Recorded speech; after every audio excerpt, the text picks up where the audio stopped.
चिन्मयानन्द चिन्मयानन्द आनन्द परमानन्द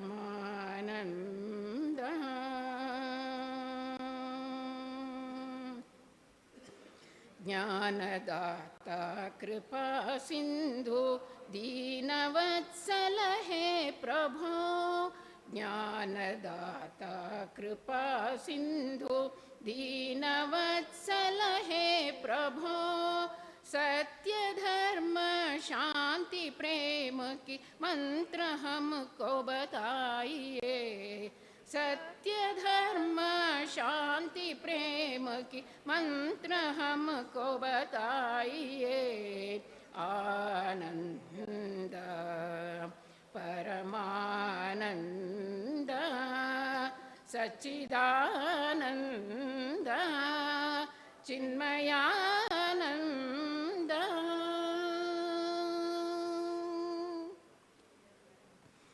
ज्ञान अमृत को हमें पान करने दीजिए ज्ञान अमृत को हमें पान करने दीजिए शरण आए हुए हमको आप रक्षा कीजिए शरण आए हुए हमको आप रक्षा कीजिए विश्वरूपी विश्व प्रेमी विश्वजित विश्वेश्वरा विश्वरूपी विश्व प्रेमी विश्वजित विश्वेश्वरा कोटि नमन है आपको चिन्मया गुण मंदिरा कोटि नमन है आपको चिन्मया गुण मंदिरा आनंद परमानंद सच्चिदानंद चिन्मयानंद चिन्मयानंद चिन्मयानंद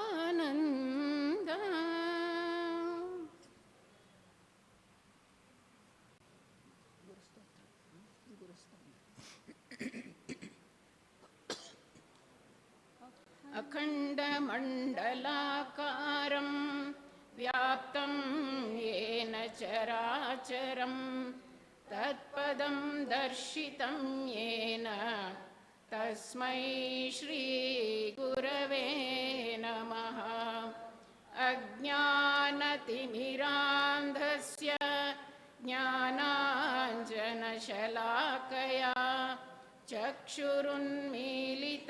येन तस्मै श्री गुरवे नमः गुरुर्ब्रह्मा गुरुर्विष्णुः गुरुर्देवो महेश्वरः गुरुरेव परं ब्रह्म तस्मै श्री गुरवे नमः स्थावरं जङ्गमं व्याप्तं यत्किञ्चित् सचराचरं तत्पदं दर्शितं येन तस्मै श्री गुरवे नमः त्वमेव माता च पिता त्वमेव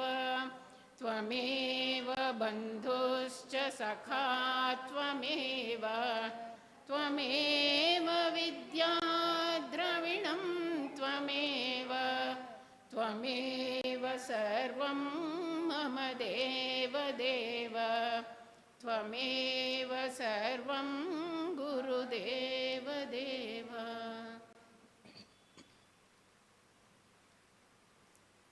अनंत संसार समुद्रतार नौकायिताभ्यां गुरुभक्तिदाभ्यां वैराग्य साम्राज्यदपूजनाभ्यां नमो नमः श्री गुरुपादुकाभ्यां नमो नमः श्री गुरुपादुकाभ्यां कवित्ववारा निशाकराभ्यां दौर्भाग्यदावाम्बुदमालिकाभ्यां दूरीकृतानम्रविपत्ततिभ्यां नमो नमः Shri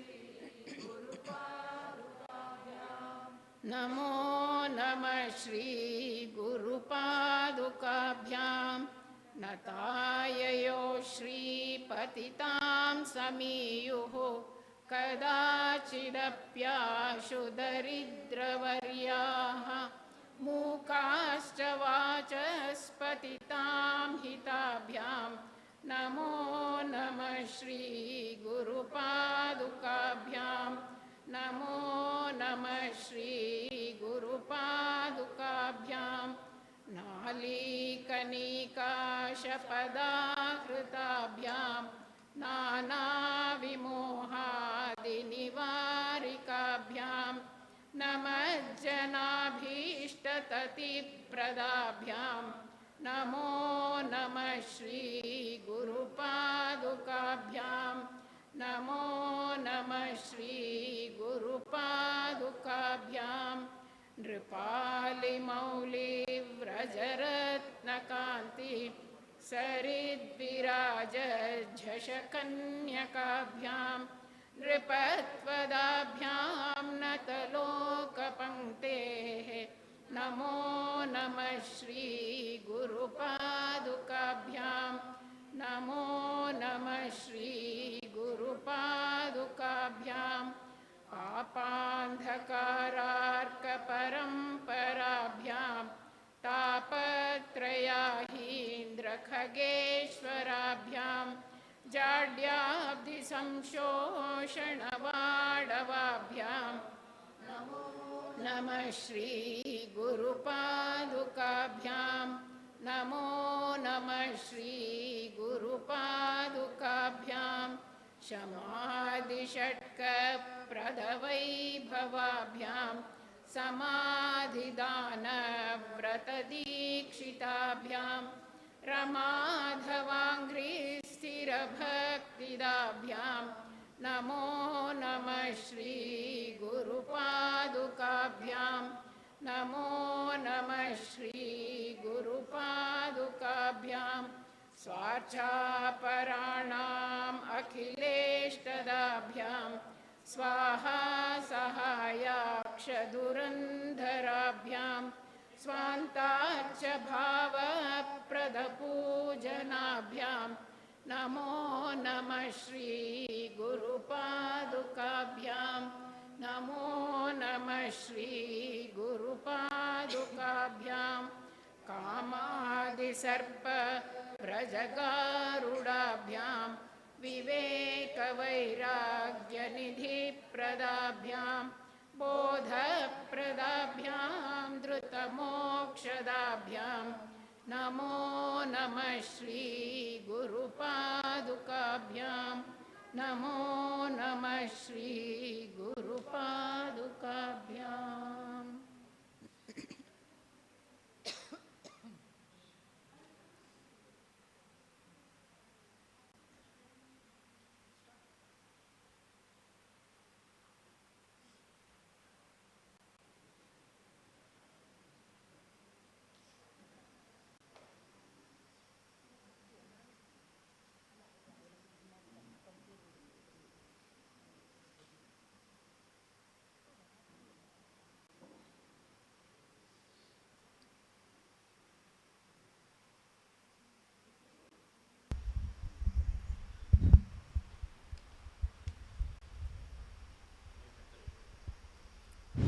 Hari Om.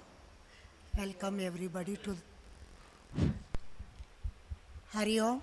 Welcome everyone to the 7th day of our Jnana Yajna of the Sadhaks. Today's Aarti will be from our Subramaniam sir, Vanita madam and Gopal sir. Please come for the Aarti.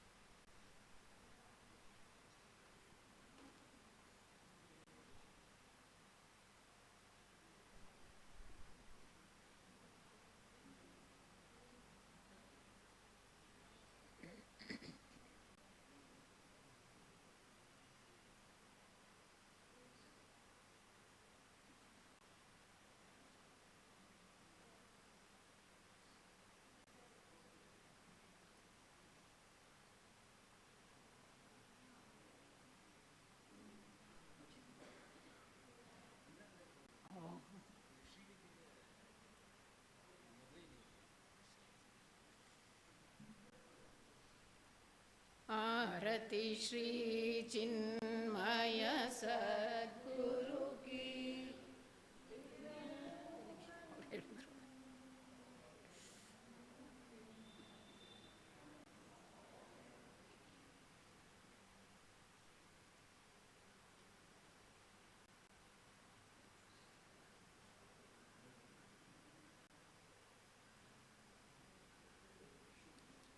आरती श्री चिन्मय सद्गुरु की, दिव्य रूप मूर्ति करुणा की। आरती सद्गुरु की। चरणों में उनके शांति समाये, शरणागत की भ्रांति मिटाए।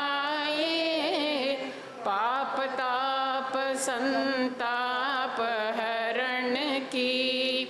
आरती श्री चिन्मय सद्गुरु की। आरती सद्गुरु की। वेद उपनिषद गीता को गाया, धर्म सनातन फिर से जगाया। शुद्ध नीति प्रीति शंकर की। आरती श्री चिन्मय सद्गुरु की। आरती सद्गुरु की। सिद्ध बारिकी तपोभूमि में नित्य विराजे गुरु हमारे। भक्त हृदय आनंद स्रोत की। आरती श्री चिन्मय सद्गुरु की। आरती सद्गुरु की। आरती सद्गुरु की। बोलो सद्गुरुनाथ महाराज की जय।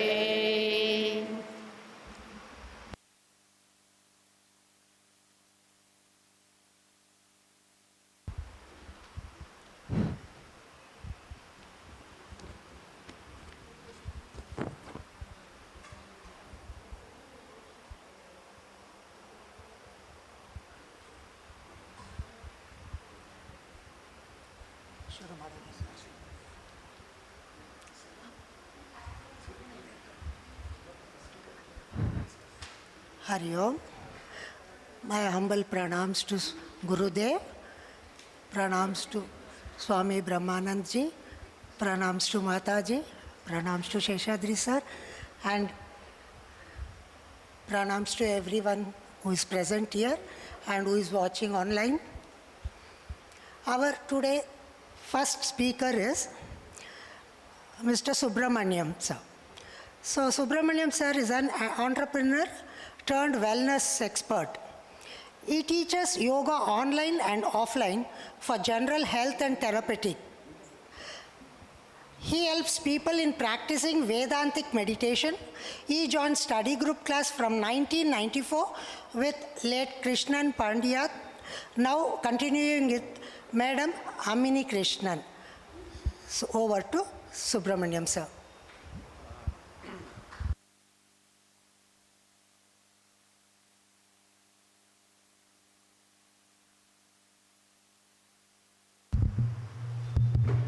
Hari Om everybody. I am Subramanian. There is a saying, when you are ready, the teacher will come to you. Before I start, I offer my pranams to Pujya Gurudev. I offer my pranams to Swami Brahmananda. And I am here today because of my teacher, the late Sri Krishnan Padiyat. And today, who is guiding us, his wife, Amini Padiyat. It's told in the Shastra, when you are ready, the teacher comes. The teacher, you don't have to go in search of teacher. When Shankara was roaming in the Himalayas, Gaudapada came in front of him. Govindapada came in front of him. In the same way, when Arjuna was ready, Krishna came. So I was taking my kids to Balabhigar for the Shloka class. At that time, it happened somewhere in 1994. I got the acquaintance of Sri Krishnan Padiyat. And this very same week, I started attending class in his house. And it goes on till this week. Today the class was cancelled because of this program. So I offer all my pranams to Ved Krishnanji and Ammani Padiyat. Every word I speak here today is because of what I have learned with their acquaintance. For us, the study group members, they are like Ramakrishna Paramamsa and Sarada Devi for us. For me, they are like that. And today my topic I have chosen is Sannyasa Yoga. Sannyasa Yoga, which is one of the themes discussed in chapter 5, Karma Sannyasa Yoga. Before I get into this topic, let me share some thoughts to you on the styles of life and sadhana. Right? Yoga, Nishtadvayam and Sadhana Dvayam. There are basically two styles of life, Grihastha and Sannyasashrama. Brahmacharya ashrama is prelude to Grihastha. So we will consider Grihastha. And Vanaprastha is prelude to Sannyasashrama. So we will take Sannyasashrama. That is what Krishna is also dealing. Grihastha and Sannyasashrama. Now, Krishna almost completes the teaching in the 4 chapters. What was Arjuna's problem was? Ignorance. Ignorance is the root cause of all the problem. Arjuna is under the total spell of Raga Dvesha. Because of that, till the war was started, he was extremely very confident of smashing everybody. But when the chariot was placed in front of Bhishma and Drona, he got terribly under the spell of Raga Dvesha, which is the root cause of all the problem. And so Krishna gave the teaching. The teaching is almost over in 4 chapters. And again Arjuna raises a doubt. Krishna, you praise both Karma Yoga and Sannyasa Yoga, Jnana Yoga. What is better, you tell me? Now Arjuna has still a doubt in him, a willingness that because he is emotionally charged, he is finding an excuse way to run away from the battlefield. So he is expecting that Krishna will suggest him to take sannyasa. So with that idea in mind, he is asking a question. So chapter 5 starts a question with Arjuna. Krishna, out of the 2, which is good for me, you clearly tell me. Without any doubt, you tell me. Then Krishna says, Arjuna, both are good. Both Karma Yoga and Jnana Yoga are good. But for you, for majority of people, Karma Yoga is better. Why? Because directly getting into Sannyasa Yoga requires lot of maturity. One cannot get into Sannyasa Yoga directly. In Karma Yoga, in Grihastha Ashrama, in Yoga of Action, we have support and also we have responsibility. Whereas Sannyasa Yoga, support is also not there, responsibility is also not there. A sannyasi doesn't know when his next meal is going to come. That is why life of a sannyasi. Responsibility is also not there. But it is impossible to go to directly unless a lot of preparation are made. Arjuna has got lot of Varya vasanas in him, Kshatriya vasanas in him. They have to be exhausted. Directly jumping into sannyasa, he cannot aim that. Now let us come to sadhana. Whichever lifestyle one chooses, this sadhana is important. Karma Yoga and Jnana Yoga. Both for Grihastha Ashrama and for Sannyasa Ashrama, this sadhana is important. There is no choice in the sadhana. A Grihastha also has to go through Karma Yoga, which is a means for Jnana Yoga, and Jnana Yoga, which is a means for moksha. Even a sannyasi, even sannyasa dharma yoga also, even a sannyasa has to follow this Karma Yoga and Jnana Yoga to attain liberation. Now Krishna comes, now let us come to the topic. Now with this in mind, for Arjuna, Krishna says, it is most suitable for you is Karma Yoga, Yoga of Action, you take that. So in that process, Krishna gives some points. I have chosen some slokas which tells what is sannyasa. Let us understand that sannyasa has got nothing to do with external appearance, the way one dresses. There is some people who know Tamil here. I have to quote this, a small couplet from Tirukural, the very good work of Thiruvalluvar. He says in that, நீட்டலும் மழித்தலும் வேண்டா உலகம் பழித்தது விடுத்து விடின். Neetal, what? So, growing beard is one aspect of sannyasa yoga. Malital, tonsuring the head is one. That is, these are the two indications of becoming a sannyasi. So, Thiruvalluvar says, you don't have to become this if you have abandoned what world has told bad. So, in a short couplet, Thiruvalluvar has told this. Now, let us see what Lord says.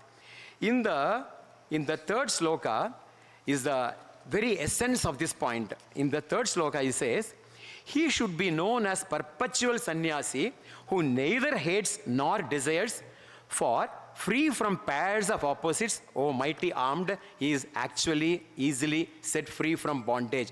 Perpetual sannyasi. A wonderful definition is given. Who is a sannyasi? A sannyasi is the one who is able to handle his desires. Our Shastra never says abandon desires. Even when Lord Krishna takes the flute in his hand and plays, he is expecting good music, right? So, every one of our God chose their own Vahana, Saraswati, lion, Vinayaka, this mouse, Lord Muruga, peacock, like that. Yes. Desires need not be abandoned. How do we handle desire? That is what we have to learn. That means Raga, Dvesha, Rahita.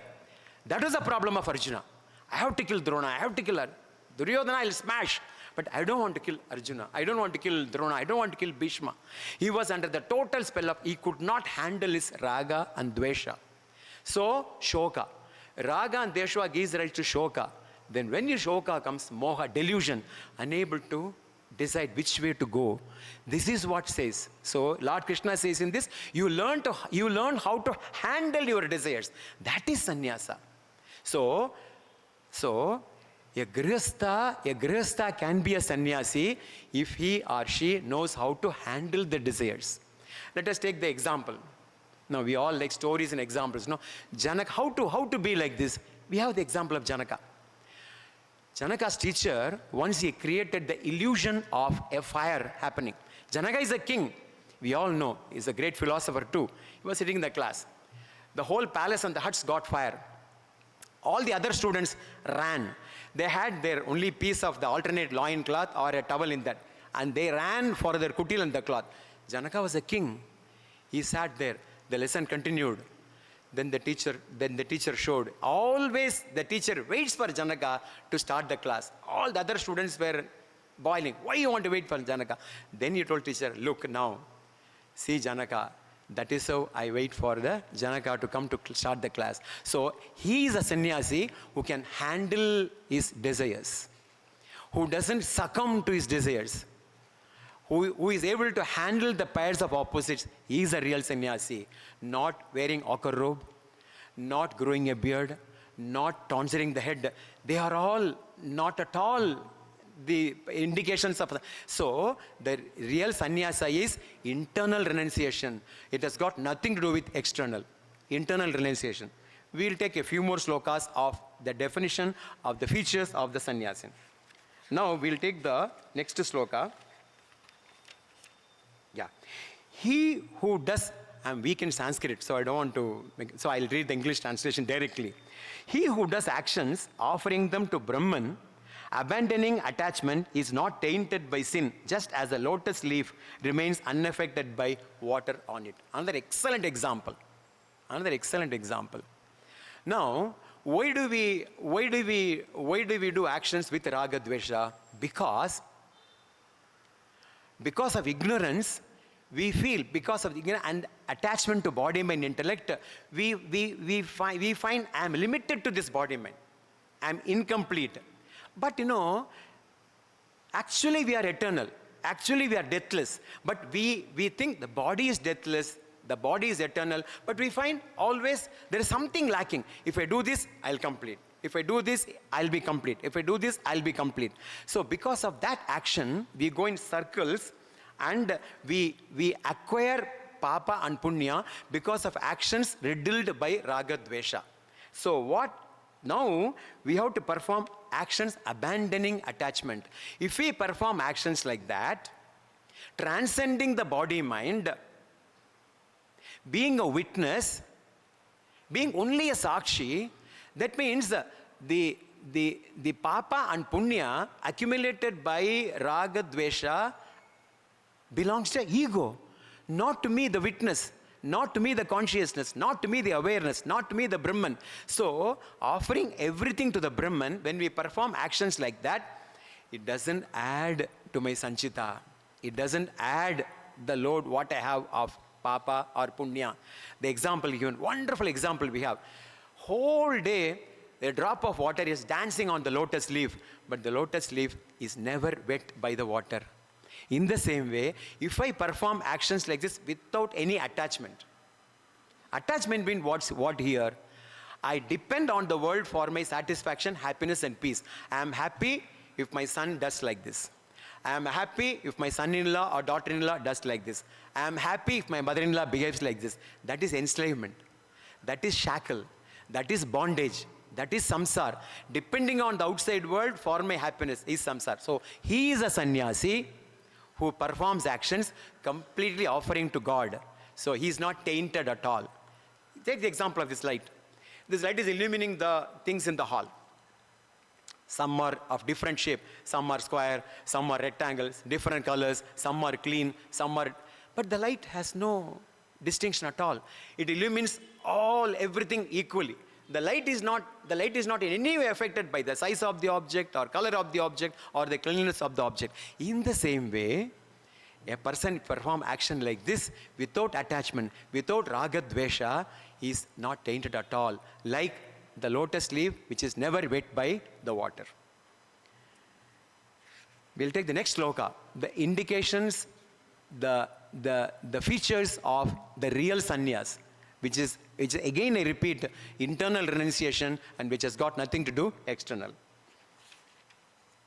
Mentally renouncing all actions and fully self-controlled, the embodied one rests happily in the 9-gate city, neither acting nor causing others to act.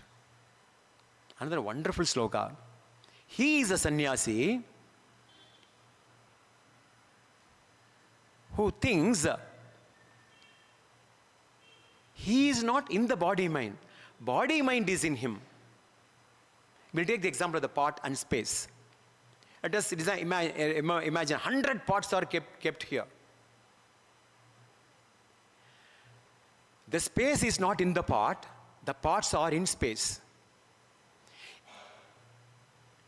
We can say the space is in the pot provided the pot can condition the space. In no way the pot can condition the space. Right? Space was, space is when the pot is there. When the pot is broken, space is. So it is not the space in the pot, it is a pot in the space. So this sannyasi feels, what is this real sannyasi? Which is an attitude, internal.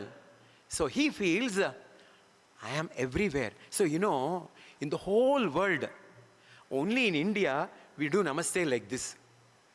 Nowhere greeting is done like this. Guru, namaste is same. God, namaste is same. Friend, namaste is same. Everybody namaste is same. Bhagavan, namaste is same. Why? Because when we do namaste like this, it indicates you and me are same. Essentially, you and me are same. The difference is peripheral. So don't look at the difference peripheral. It is temporary. It will all go one day. But what is real essence in it is that the sannyasi sees this everywhere. So the sannyasi thinks he doesn't reside in the 9 gates. He is everywhere, and with that feeling he operates. He feels that he is not the body man having consciousness, he is consciousness. He is consciousness everywhere, using the body mind to reflect. With one more sloka, I'll complete this topic of the real sannyasa. Sages took with an equal eye upon a Brahmana endowed with learning and humility, on a cow, on an elephant, even on a dog and an outcast. Why? Because This is samatvam. This is unity of vision. So many of us are sitting here, but consciousness is one. Because of this fact only, the sannyasin sees everybody same. Brahmana, learned Brahmana, ordinary Brahmana, cow, everybody is same. Because he sees this equality. He sees this oneness everywhere. Ocean, wave, bubble. Essentially everything is water. So what this says is, a sannyasin, what he does, real sannyasin, I keep repeating this, it is internal. So shift the vision from what appears and the substratum which appears as that. So what is the problem? The problem of samsara is attaching importance to what appears, and we get fooled by that, and we keep going in circles. So shift. We are only seeing light. We all know that is physics. We are only seeing light. The light falls on the object, reflects, and we are only seeing light. But that is taken for granted. Vedanta says, shift. A sannyasi shifts the vision from the object to the light because of which I see the object. Shift the vision from what is appearing and the substratum because of which, one substratum which appears as everything. So this notion, this, when you get, you are real sannyasin. So a grihastha can be sannyasin. So a sannyasi is not by profession, is not by any job we do, is not by any work we do, is not by any robe we wear, is not by any hairstyle. It is internal renunciation. Renunciation of attachment. Renunciation of the dependence that for my satisfaction, happiness and peace, I depend on the world. Then the shifts. Then what happens? We never work for satisfaction, happiness and peace. We work out of satisfaction, happiness and peace. That is a shift. So this is what I have understood with this chapter as what is a real sannyasin is. So I offer my thanks to this forum, to Swamiji, and my special thanks to, I miss Krishnan. My special thanks to Ammani. It has been a wonderful journey for me since 1994. And it continues. I can tell that, yes, on the path of Nididhyasana, the Vedantic meditation with the guidance of late Krishnan and Ammani, I am on track. It has continue, continue and continue. So Hari Om, thank you very much.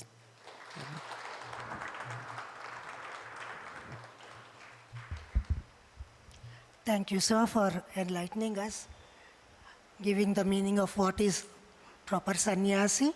Even a grihastha can become a sannyasi, you said that. And the main cause for all our problems is the desire, where because of the wrong desires we get caught into this samsara. Thank you for that. And our second speaker is Mrs. Vanita Balaji. She has a master's degree in mathematics from Eastern Michigan University and is now an online tutor, tutoring students from all over the world. Associated with Chinmaya Mission from 2008, worked for Cord Siruvani from 2012 to 2015. Part of the RBI layout study group from Sheshadri sir, and completed at Balvihar Sevak training at Kolvan, and now conducting Balvihar at Kogilu, Yelahanka. She is going on with the topic Yajnas described in Geeta in English. Over to Vanita ji. Hari Om. Thank you, Saraswati ji, for the introduction. Om Sri Ganeshaya Namaha. Om Sri Saraswatyai Namaha. Om Sri Sadgurave Namaha. Samasta Jana Kalyane Niratam Karunamayam Namami Chinmayam Devam Sadgurum Brahma Vidvaram. Hari Om. My humble pranams to the lotus feet of Pujya Gurudev Swami Chinmayananda ji and Swami Brahmananda ji. My pranams to Mata ji and other acharyas of Chinmaya Mission. My sincere pranams to my guru and guide Sheshadri sir and Lalita Ma, and I thank them for this opportunity. Pranams to all the sadhakas present here. I express my gratitude to the study group members who helped me to evolve through our discussions and would like to thank my family members for supporting me. Hari Om to one and all. My journey with Chinmaya Mission began way back in 2008 when I used to take my children to Bal Vihar classes where they used to teach Bhagavad Gita slokas. At that time, I did not have any clue about these technical words used in Bhagavad Gita, though I was chanting the slokas. The real study started when I joined Sheshadri Sir's study classes in 2018. It changed my perspective and helped me to understand the deeper meanings of the slokas with clarity and conviction. And one such word is Yajna. In the Bhagavad Gita, the word Yajna appears repeatedly in many chapters. But actually, when we hear this word Yajna, what comes to our mind? It is a ritual, a sacrifice, a homam, or a form of sadhana. Most of us think it as a ritual in which an offering is made into a sacred fire with chanting of the Vedic mantras. And indeed, this understanding is valid. In the Vedic period, such yajnas were performed for material and spiritual fulfillment. But the Gita gives another definition for this word. Our Gurudev, according to Gita, describes yajna as any selfless activity undertaken without egocentric desire in the spirit of dedication and welfare of the community. The very essence of Karma Yoga also states that any action which is performed as an offering to the Lord becomes an yajna. My Guru, Sheshadri Sir, often reminds us that the intention behind any action is very important, whatever the action may be, whether it is cooking, eating, walking, teaching, or even listening. It should be done with yajna bhava. I am sincerely trying to follow that from the time I joined the study classes, or rather from the time I became the member of Chinmaya family. Now, coming to my topic, yajnas described in Gita, I will be talking about the 12 types of yajnas explained by Lord Krishna in the 4th chapter of Bhagavad Gita. My talk is mostly based on Gurudev's commentary from his book, The Holy Gita. To recall, in the 3rd chapter of Gita, after listening to Krishna's discourse on Sankhya Yoga, Arjuna raises a doubt and requests Lord Krishna to clear it.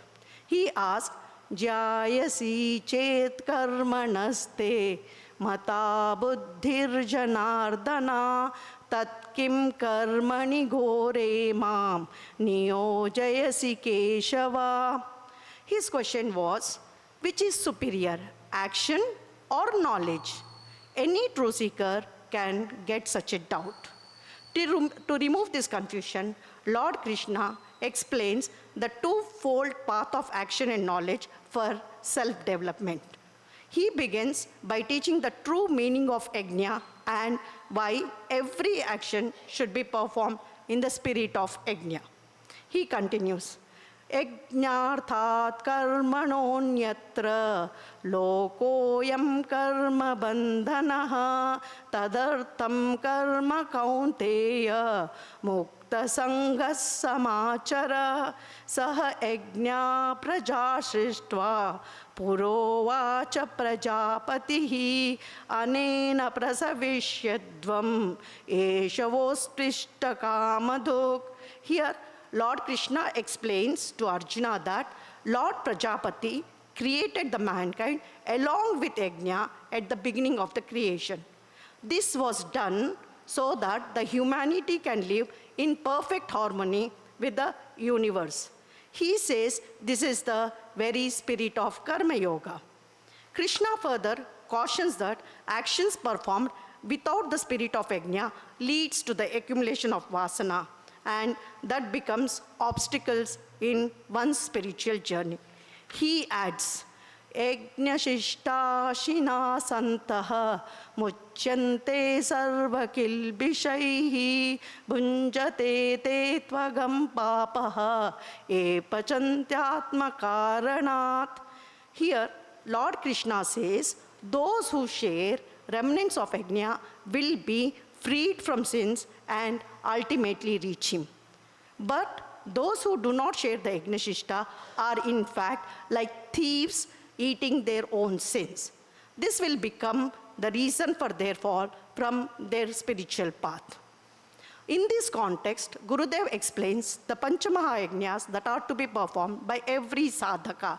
They are Deva Yajna, Rishi Yajna, Pitru Yajna, Manusya Yajna, and Bhuta Yajna. Each one of us are indebted to great rishis, our ancestors and the Ganas, and we make this offering to them to show our gratitude. Now, the questions which can arise in seeker's mind are, what is action? What should be the spirit of action? And what is the purpose of yajna? For this, Krishna begins his explanation. To perform any action, to perform any yajna, there are 4 basic requirements. 1, the deity to be invoked. 2, fire for the offering. 3, materials to do the offering. And 4, the yajna karta, who is the performer. Lord Krishna gives the purpose of yajna in the following famous sloka from the Gita, which gives the holistic view of yajna and Brahman.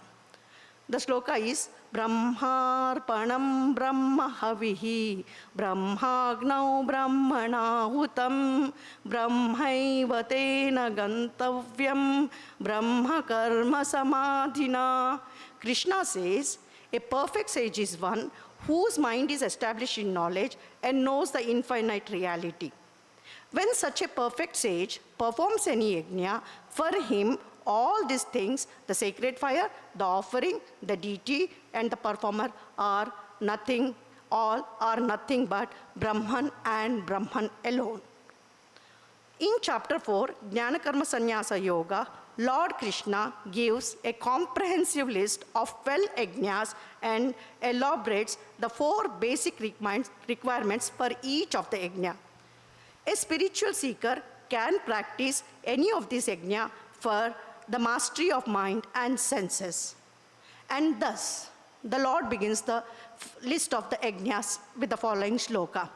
Daivameva pare yajnam yogina paryupasate brahmagnava pare yajnam yajnanaivopajuhati. In this sloka, Lord Krishna gives the description of 2 yajnas, Deva Yajna and Brahma Yajna. The first among these is Deva Yajna. This is performed by some spiritual speakers in which they invoke a specific deity and offer oblations into the sacred fire to get their blessings.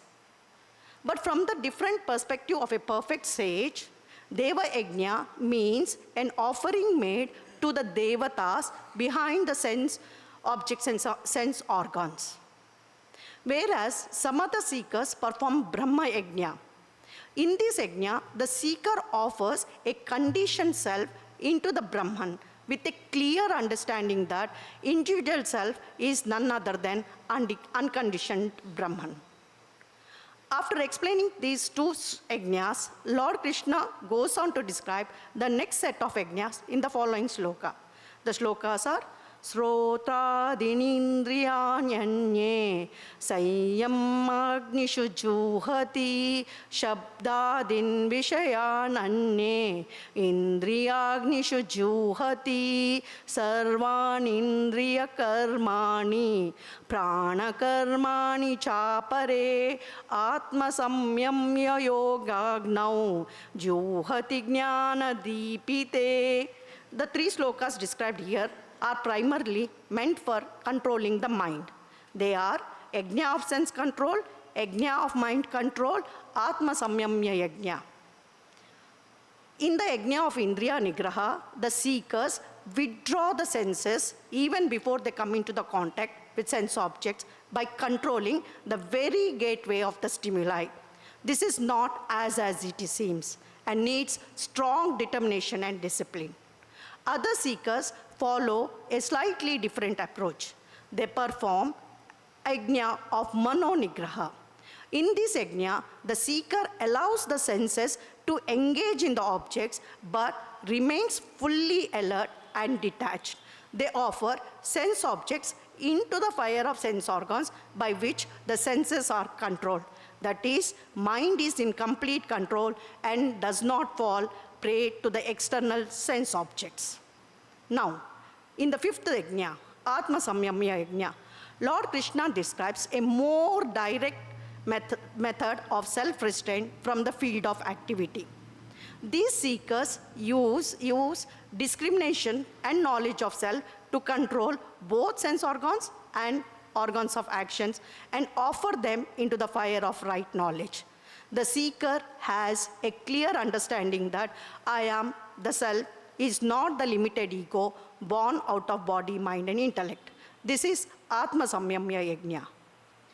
Moving forward, in the next verse, Lord Krishna describes 5 more yajnas. In the shlokas, Dravya yajna, stapo yajna, yoga yajna, statha pare, swadhyaya jnana yajnascha, yatah samshitat vrataha.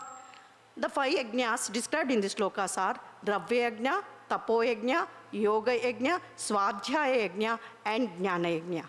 In Dravya yajna, seekers offer their dharmically earned wealth as charity to the needy. Some tapasvis perform tapo yajna, in which they undertake austerities like vratas and offer it as sacrifice to the Lord. In yoga yajna, yogis follow a disciplined upasana in the form of Ashtanga yoga and offer that as a sacrifice to the Lord. In Swadhyaya Yajna, spiritual seekers immerse themselves in the study of scriptures and offer their reflections for introspection and revel in their own self. This is the pledge we undertake in our study group to lead a life with spirit of Yajna. In the Jnana Yajna, the highest of all, the seeker offers the ignorance itself as a sacrifice in the fire of knowledge. Lord Krishna declares among all the yajnas, Jnana Yajna is the highest and it helps the seeker to reach his goal. In the next couple of slokas, Lord describes 2 more yajnas. The slokas are Apane juhati pranam, prane panam tatha pare, pranapanagati rudva, pranayam aparayanaha, apare niyataharaha, pranan praneshu juhati, sarvapete yajnavido, yajnakshapita kalmashaha. The yajnas described here are pranayama yajna, niyatahara yajna. The regulation of breath through inhalation and exhalation is called pranayama. This is very important in a spiritual journey. There is a deep connection between prana and mind. The moment we observe and regulate the breath, the mind immediately comes under the control. This yajna, in which mind is controlled through prana, is called pranayama yajna. Equally important is niyatahara yajna, moderation and discipline in food. The rishis of Vedic period were completely aware of the fact that a strict and balanced food keep both mind and body fit for the sadhana. In this yajna, the seekers control their ahara, by which mind gains greater concentration in a healthy body. After listening to these 12 yajnas, 2 doubts can arise in the mind of the sadhaka. First one, do all these different paths lead to the same goal or different goal? Are these only theories to understand intellectually or practically possible? For this, Lord Krishna says that these paths are only the means, not the end. He explains that all these yajnas ultimately lead to one and the same goal. When a sincere seeker pursues any of these yajnas with self-effort, he understands the purpose of yajna is to attain the supreme knowledge. And by this, sadhaka gets qualified to take up the dhyana yoga. And the deep meditation, the seeker ultimately realizes that the self is none other than the Supreme Brahman. Finally, Lord Krishna gives a simple technique by which action performed can be turned into yajna. The famous sloka, Yat karoshi yat snashi, yat juhoshi dadasiyat, yat tapasyasi kaunteya, tat kurushva madharpanam. Lord says, whatever you do, whatever you eat, whatever you offer in sacrifice, whatever you give in charity, whatever you practice as austerity, do it as offering to Him with samarpana bhava. This way, action becomes yajna. Yajna is not about the outer fire. It is an inner transformation which takes the seeker to the innermost self. Let every action become a sacred offering with the surrenderance to the God. And it is Krishna's promise that whoever follows this path shall surely reach Him.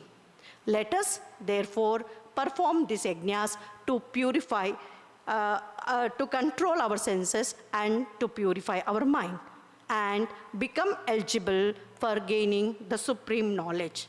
Let every action of ours become an yajna. For this, let us seek the grace and blessings of our Pujya Gurudev and Lord Krishna. Hari Om, Sri Guru Bhyo Namah. Sarvam Krishna Arpanamastu.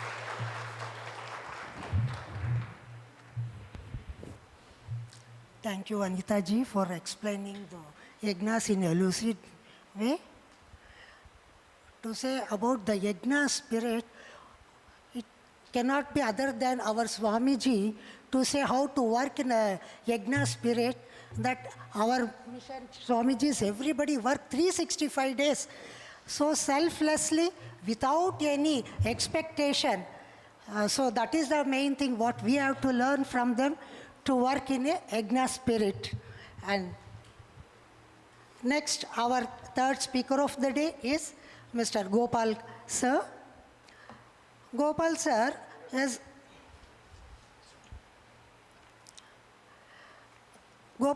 a senior member of Chinmaya Mission who has been associated with since 1980. He served as the CHIC secretary and Chinmaya Mission secretary from 1991 to 1994. Actively conducted the study classes and guiding CHIC students. He also organized the well-known soul song Sandhya programs in Bangalore. Sir has hosted Bhalwar camps and yajnas at his home while living in Shanghai, China, spreading this knowledge. Now sir is going to speak on no distraction for the one who does the right action. He is going to speak in English. Over to sir. Hari Om, Hari Om. Samasta Jana Kalyane Niratam Karunamayam Namami Chinmayam Devam Sadgurum Brahma Vidvaram. Hari Om. My prostrations to dear Pujya Gurudev, or dear Swami Brahmananji, Swamini Amma, Samatama, and all the Acharyas of Chinmaya Mission and the Acharyas who have helped in bringing me to this shape as of today. In this topic which I have taken up to discuss today with you, the logic that is behind why does a person who's in the path of yoga doesn't have destruction at all. Why is it so? Is it just simply faith? Krishna just says, whoever follows the path of yoga, or the path of perfection, or path of righteousness, which like Gurudev puts it, is 100% never going to be destroyed. So it looks like he's trying to pep up Arjuna, who is in a pessimistic mind. Arjuna's mind is pessimistic. He wants to run away from the war. He also is now slightly got convinced that contemplation is very important in life. So in the first 39 shlokas of chapter 6, what happens is Krishna slowly gets Arjuna to understand that it is not just changing your way of life. learning to change your way of life is not going to help. Every step through your life, you should start contemplating, and he starts giving the basics of contemplation, gives the advantages of contemplation, and slowly takes him to a position where Arjuna gets the Shraddha. So now you can see Arjuna, who was asking, can you tell me what is important?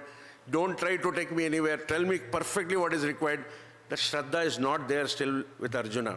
But in the chapter 6, he says, his question, which we are going to take it down the line, he says a person who's got Shraddha and a person who's in the path of yoga, what happens to him? So, the change to Arjuna itself, the concept of learning what contemplation itself has brought that change to Arjuna, that it is not, till now he was saying that, tell me clearly what it is, because he was almost ordering Krishna, don't take me here and there, tell me what is perfectly the right path. But here he says, because he is putting the shoes of the sadhak himself and saying that, no, a person who has got Shraddha, a person who has got what he call, in the path of contemplation, what happens to him? So before that, let's find out what are the things that are specifically told as part of contemplation. The physical aspects of contemplation, the attitude of meditation that we need to get into, are all the what you call trial and errors that we do in our life to get to a level where Krishna says, you must start seeing me in everyone, and you must also see that I am there in everybody, and for that you must be ready. Are you ready for that? Then to start getting to that level, we need to take the challenges that we have faced in our life and see where we have actually not been able to have equanimity when we see a situation. For example, I see a situation, I get angry with that situation, then I should be able to contemplate and reflect, why did it happen? What did I miss at that time? I need to do it at a very low level. I need to start practicing it at a higher level. I might, once I start practicing it many times, what happens? It becomes slowly a habit, and then it becomes easy for me to get into contemplation. But in this process itself, what happens is, I am also gaining knowledge that, no, I am able to understand this, I am able to understand this. There's a path where as I start learning, my ego is also going up. When I start practicing this, I am also trying to learn the world around.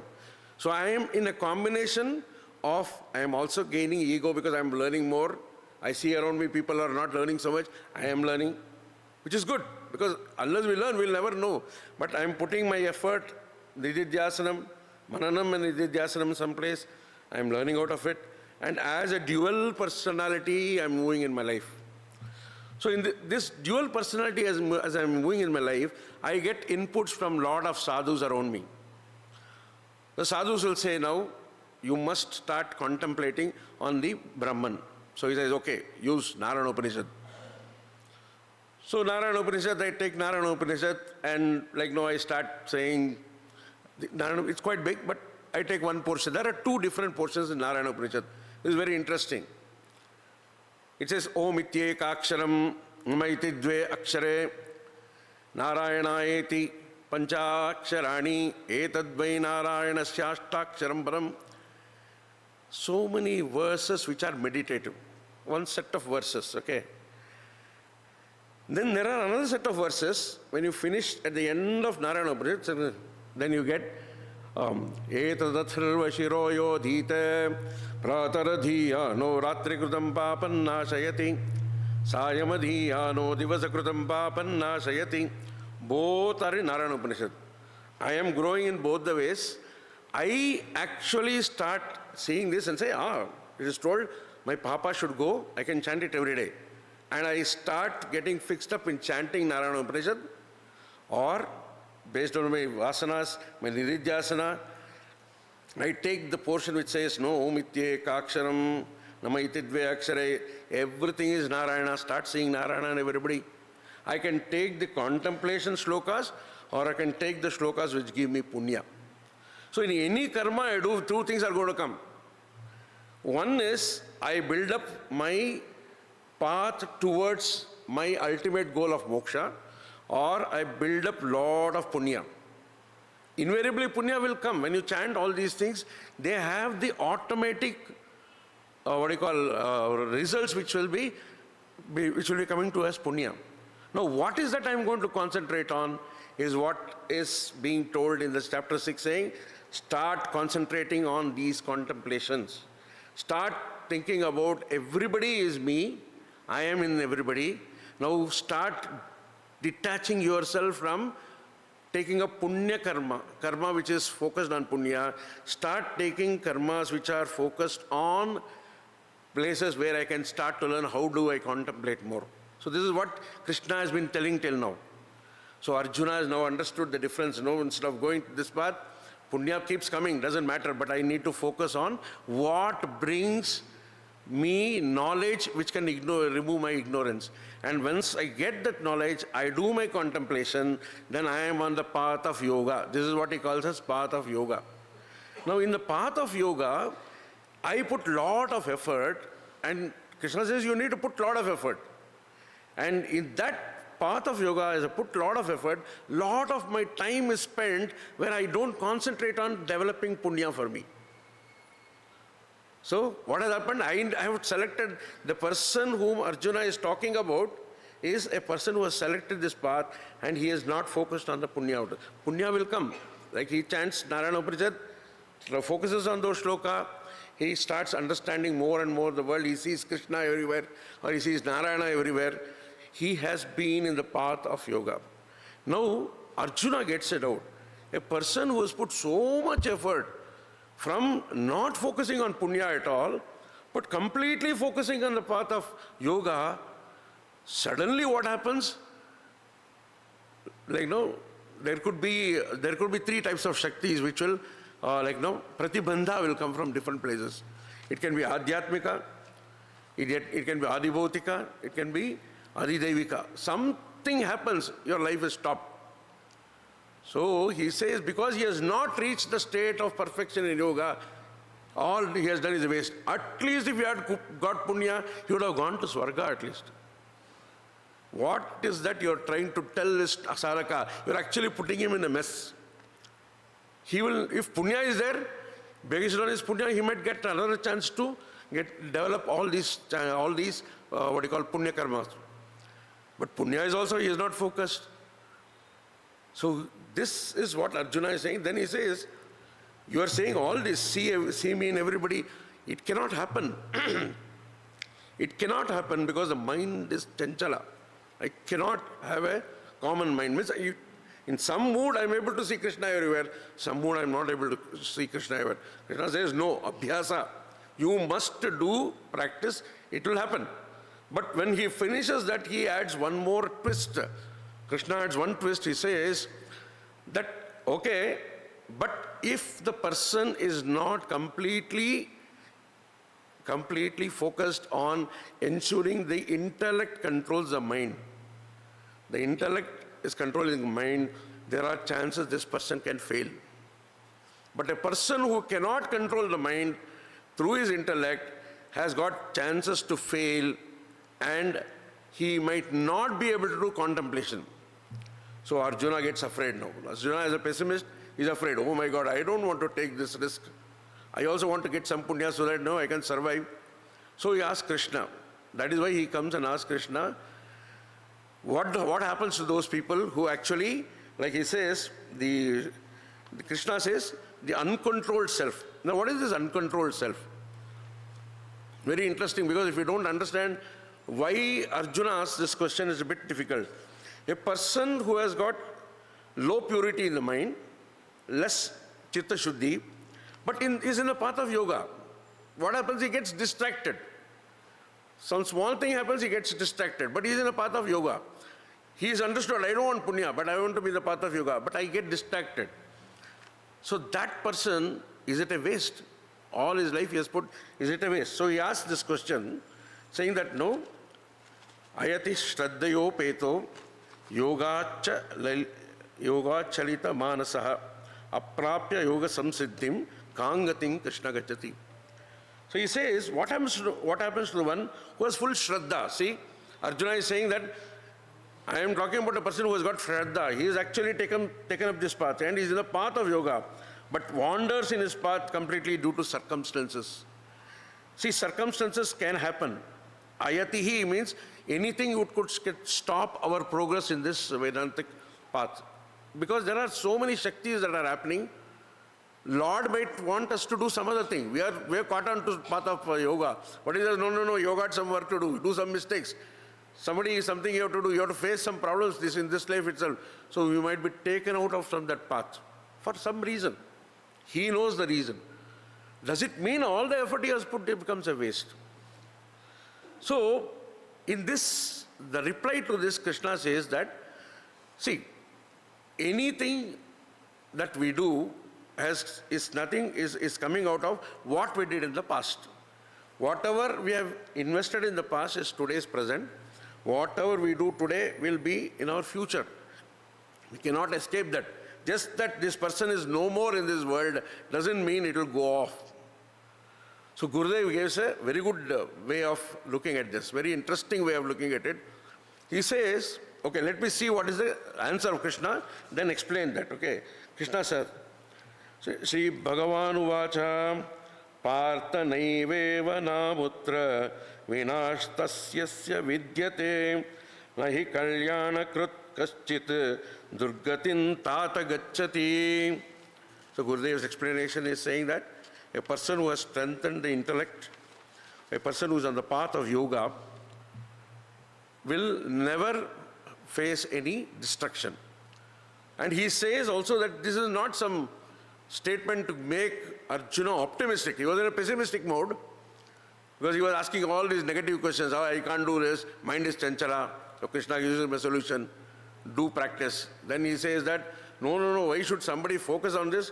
All the effort they put is going to go a waste. Again, next Janma, they have to start from base. So it doesn't look to be a very good option for people.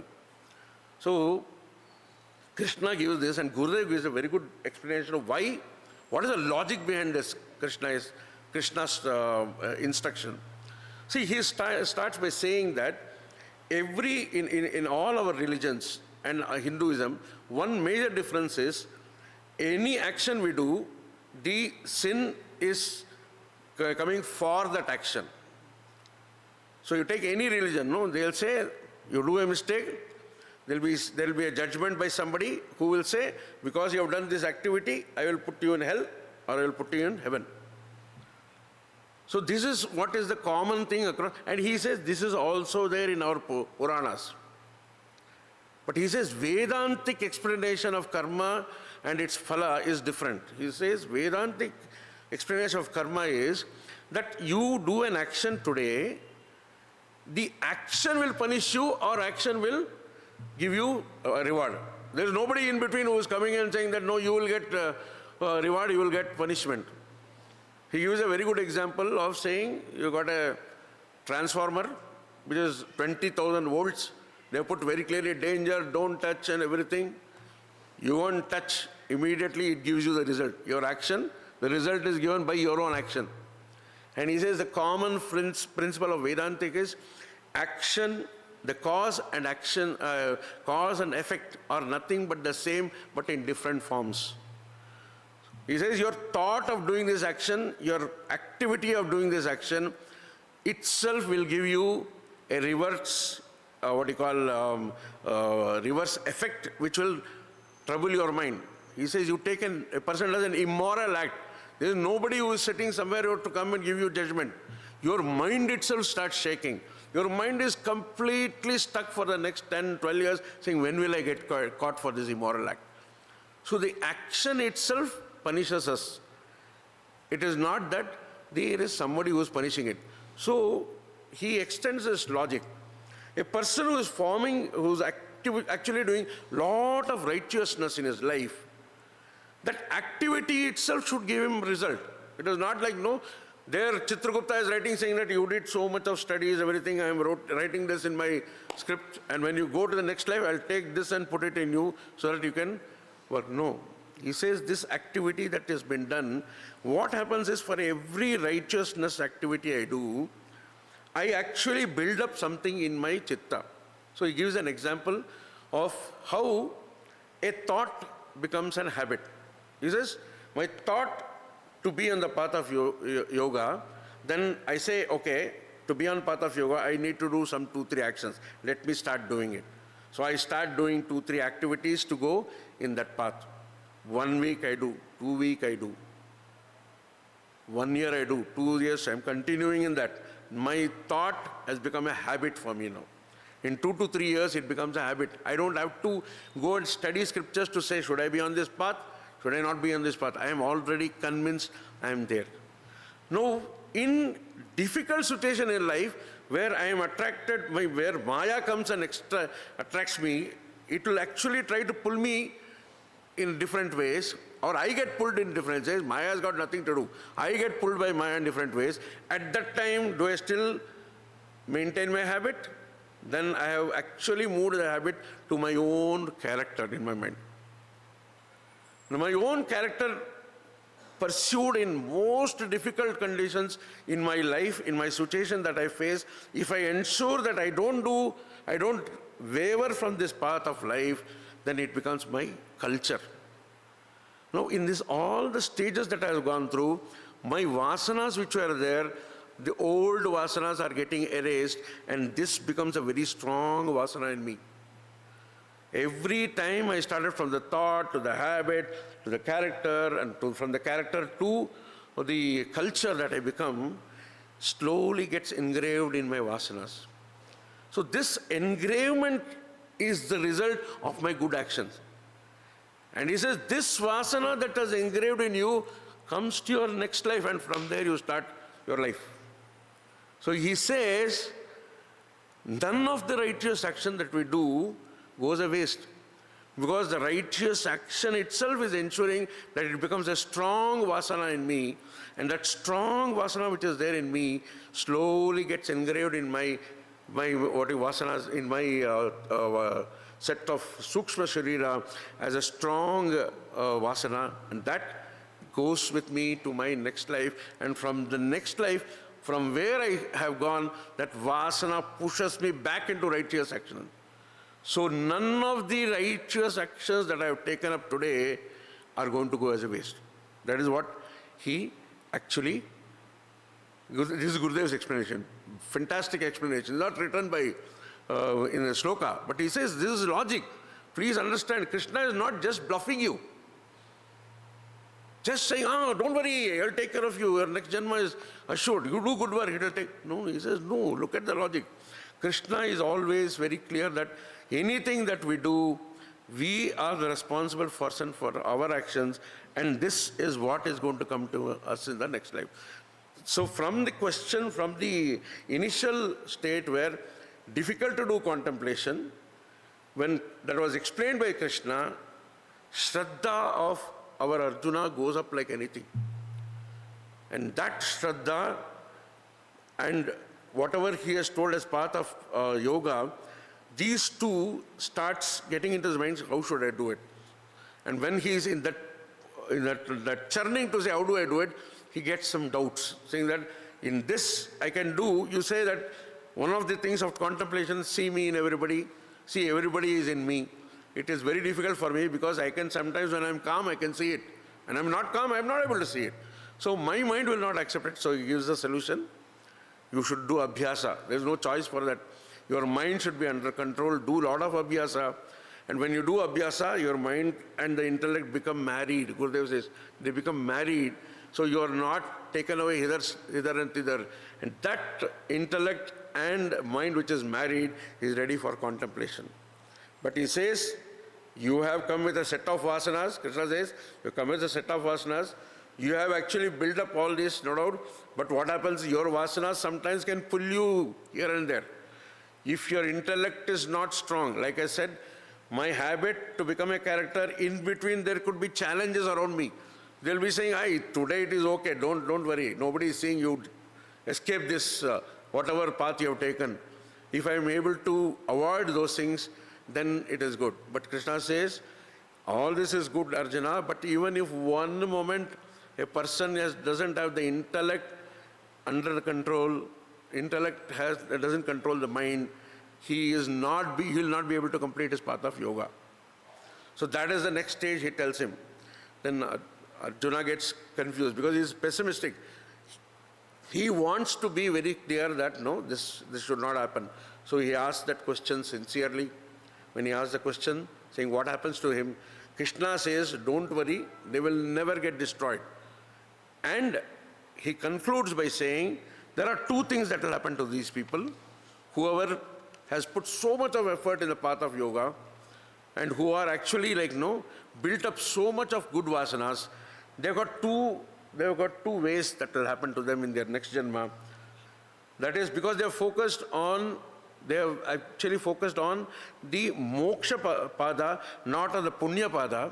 By chance they have got punya, let us say. He says, by chance they have got punya, don't worry, they will go to the Devaloka, they will exhaust their Devaloka punya, they will come back to the earth, but when they come back to the earth, the vasanas will not go off. The vasanas will again put them in the path. So he says they might go to Devaloka because of their punya or the superior lokas. They will anyway come back because they still have a lot of vasanas. This good vasana itself is still there, no? They will have to come to exhaust the good vasana also. So they will come, but their vasanas will be strong enough to take them in their path. And he says, mostly these people, when they come back to earth, after they have completed all their punya in the higher lokas, they will get two types of what you call families which they will join. One is very rich family, but they are pure family. Very rich family, but they are pure, so that he can continue sadhana. The second one is that they will be born in a family of yogis. And what happens? His path to yoga becomes very smooth for him. So he says that the nature itself will take care of these people. Why should you be worried? Don't be worried. And that is the solution Krishna gives. So I thank everybody for giving me this opportunity to share this with you. Hari Om.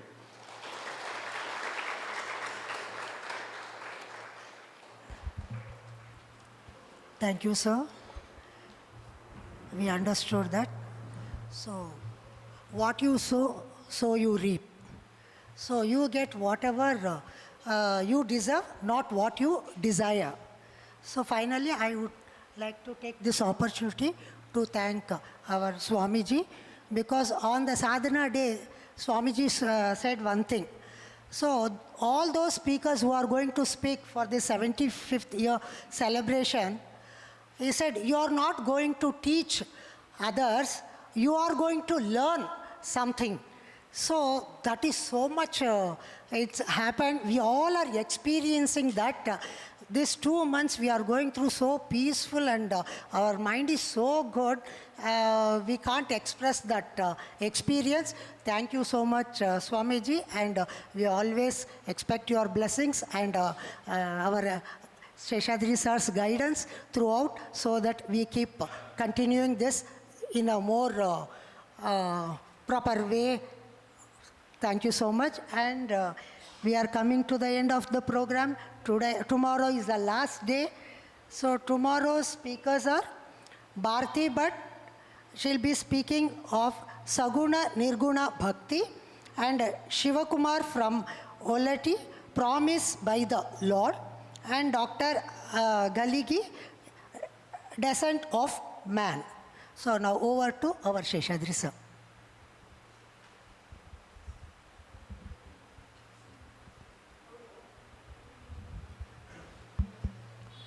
Hari Om. Thanks to the three speakers, they have made us all very, very wise. Certainly it was very thought-provoking. It has come from your many years of sadhana, and I hope all of you will agree with me. These three talks today has been a great inspiration and full of benefit to all of us in our path of sadhana. Thank you very much, and thanks to our Saraswati who moderated today. Thank you very much. We have finished in the first phase. We had 7 talks in Ragigudda. Now we have the 23 talks. Out of that, by today we have finished 20. 20 plus 27 over. And 3 more are going to be over tomorrow. That means 30. Then in the month of July, we will have in Indiranagar 7 talks. And then in Bansang in August, we'll have 6 more. Then Rajajinagar, and finally we come back. So we'll be finishing 75 like this. This Puja Swami Brahmananji, it was, as our Saraswati said, his concept. He conceived it and he made us all do it. And Gurudev's grace, it has happened. So we thank Puja Gurudev for his grace and Puja Swami Brahmananji for his blessings and guidance. Let us all thank him, not by claps, with pranams. This is a part of Yajna. In fact, Puja Brahmaji has called it as Geeta Jynana Yajna by study group members. But in reality, it is Yajna of Puja Swami Brahmaji. These 23 people are the instruments. The performer is Brahmaji, and I hope you all agree. Right. And we had this greatest benefit we had was, it was on 110th Jayanti. But all of us owe a lot to Puja Gurudev, Puja Swami Brahmananji, to the entire parampara of Acharyas. So as is a tradition, we will have what is called as Guru Dakshina. All of you have been given these forms, this GD envelope. Please fill it up, as Gurudev says, inside and outside. Fill it up. And then bring it here. Tomorrow we have got, after the end of the 3 speakers, we will have, we are going to offer Guru Dakshina and receive Guru Yajna Prasadam. Now, 2 more things. Many people have been asking, probably they are not here, are there any person here who is not a mission member? All of you are mission members? Okay, there is no problem. And how many of you are study group members? I think all of us. How many of you are not study group members? I think you must register today only. Those who are, you have seen, of course, this is a minority, the number of people who are not study group members. Please become a member, and it will bring you a lot of changes in your life. You will not lose anything. So, number 1, tomorrow, please spread it in your classes. Talk to your members in your study groups when you go back. Tell them, tomorrow, we must have all study group members here tomorrow. All study group members. And also, we would love to have all the 75 speakers. Those 30 who have already talked and the 45 who are going to talk. So all the speakers, all the study group members are requested to be here. This is the small gratitude that we can offer to Puja Gurudev. Tomorrow, please come. When you go home tonight, remind your class members to come. Not only remind them, not only tell them, you can tell. In fact, Gurudev was saying, you should not be like a postman who delivers posts. Forwarding the messages doesn't help. Instead, talk, inspire, motivate, make them come here tomorrow. A small work, a small task is given. Ensure that this hall is full. We must have more than 250 people here tomorrow. All the study group members, all the speakers, and all those who are not study group members will become study group members. Thank you very much. Thanks for... bring new people, that's what it is. Yes, if possible, bring new people. So please come with this cover, we will exchange. And today we close with Shanti Pak. Om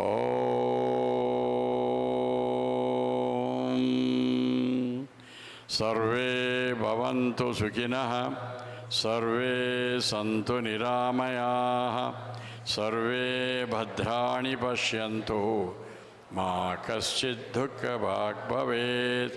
Om Shanti Shanti Shanti Hari Om Shri Gurubhyo Namaha Hari Om.